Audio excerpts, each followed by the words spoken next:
Buenas horas, alumnos y alumnas, y bienvenidas a este vídeo en el que vamos a continuar con el tema de conglomerantes, centrándonos exclusivamente en los yesos.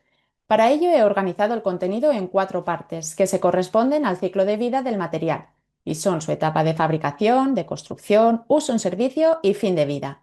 En este vídeo estudiaremos la etapa de fabricación y en el segundo te hablaré de las restantes. ¡Empezamos!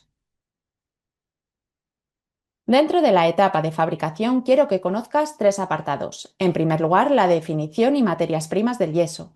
En segundo lugar, su proceso de fabricación. Y por último, la escala microscópica. Vamos a empezar por definir lo que se entiende por yeso. La palabra yeso se utiliza indistintamente para 2 conceptos distintos. En primer lugar está la piedra de yeso o alged, que se compone de sulfato cálcico dihidratado. Y en segundo lugar está el producto industrial del yeso, que es un conglomerante en polvo obtenido por la calcinación del alged. Por otro lado está la escayola, que se corresponde con la definición del yeso como producto industrial, pero con menos impurezas y una granulometría más fina. Si recuerdas el tema de piedras, teníamos rocas ígneas, metamórficas y sedimentarias, en función del ciclo de las rocas. Dentro de las rocas sedimentarias encontramos las detríticas y las químicas. Pues bien, el alged es una roca sedimentaria química que en su composición tiene sulfato cálcico dihidratado. Se trata de una roca sedimentaria evaporítica porque la cristalización del sulfato cálcico se produce al saturarse una masa de agua en evaporación. Y en esta imagen puedes ver las regiones geográficas donde podemos encontrar yeso. Ahora que hemos definido el yeso y conoces sus materias primas, vamos a ver cómo es el proceso de fabricación, que se resume en varios pasos.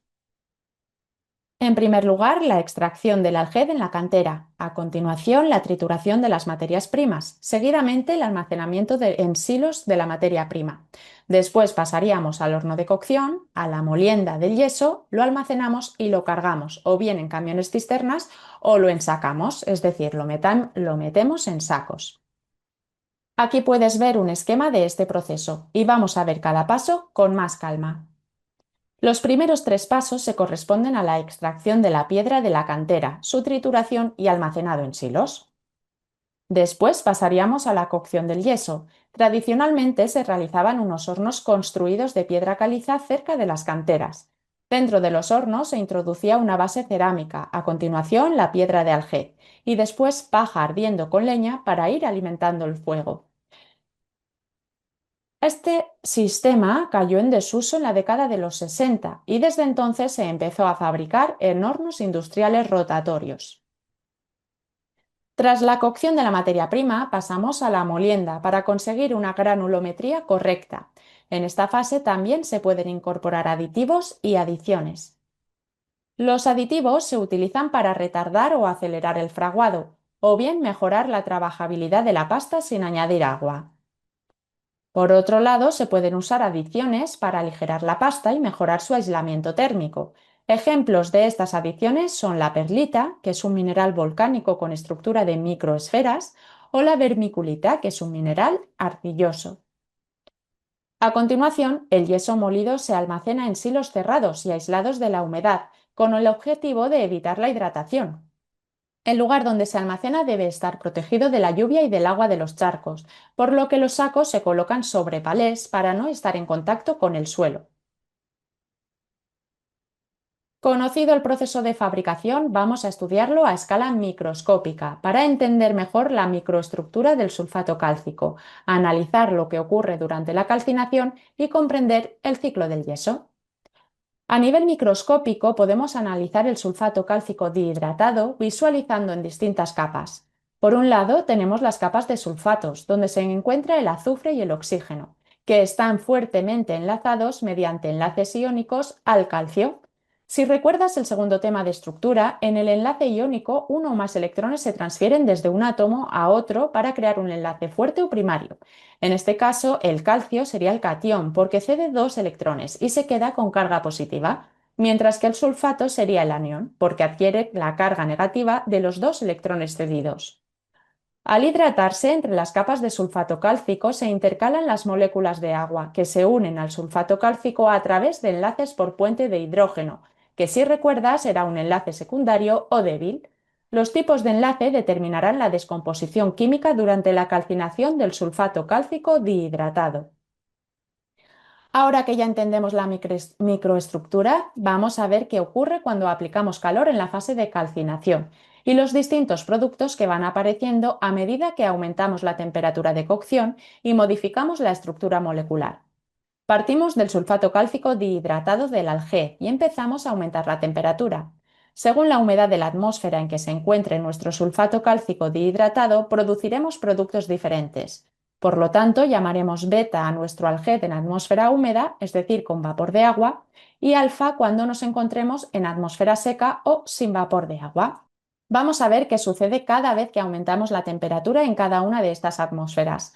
Al aplicar una temperatura de unos 100 o 150 grados centígrados al sulfato cálcico dihidratado, conseguimos el semihidrato de sulfato cálcico.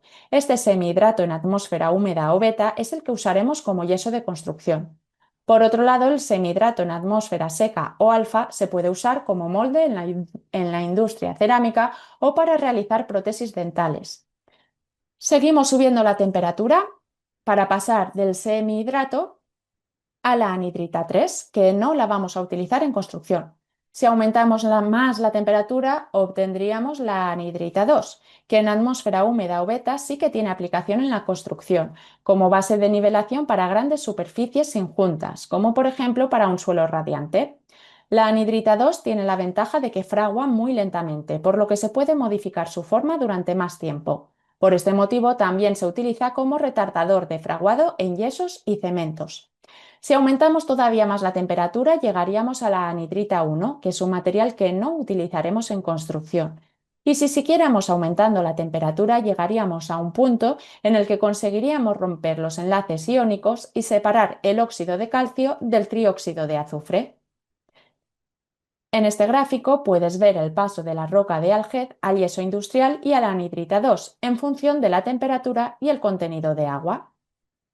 Si volvemos al gráfico anterior, ya estás preparada o preparado para saber qué parte de este proceso de calcinación, junto con su puesta en obra, se conoce como el ciclo del yeso. En este ciclo partimos del sulfato cálcico dihidratado y al calcinarlo a una temperatura entre 100 y 150 grados, le quitamos agua y lo convertimos en sulfato cálcico semihidratado. Dado que la temperatura de los hornos industriales suele ser mayor y es difícil que el alged se calcine todo a la misma temperatura, también se produce anhidrita. Este producto llega a obra en sacos, lo hidratamos para amasarlo y empieza el fraguado, donde se libera calor y más adelante se convierte en yeso endurecido, cuya composición química vuelve a ser el sulfato cálcico dihidratado. Como dijimos al inicio, el yeso tiene un ciclo reversible, porque el producto inicial tiene la misma composición química que el producto final. Es decir, tenemos un proceso de calcinación o deshidratación en fábrica en el que introducimos calor y perdemos agua, y otro proceso de rehidratación en obra donde introducimos agua, perdemos calor y obtenemos la misma composición química inicial. En esta diapositiva puedes ver las reacciones químicas que se producen durante la calcinación y la hidratación. Y con esta información te invito a que contestes a la siguiente pregunta. Muchas gracias por tu respuesta.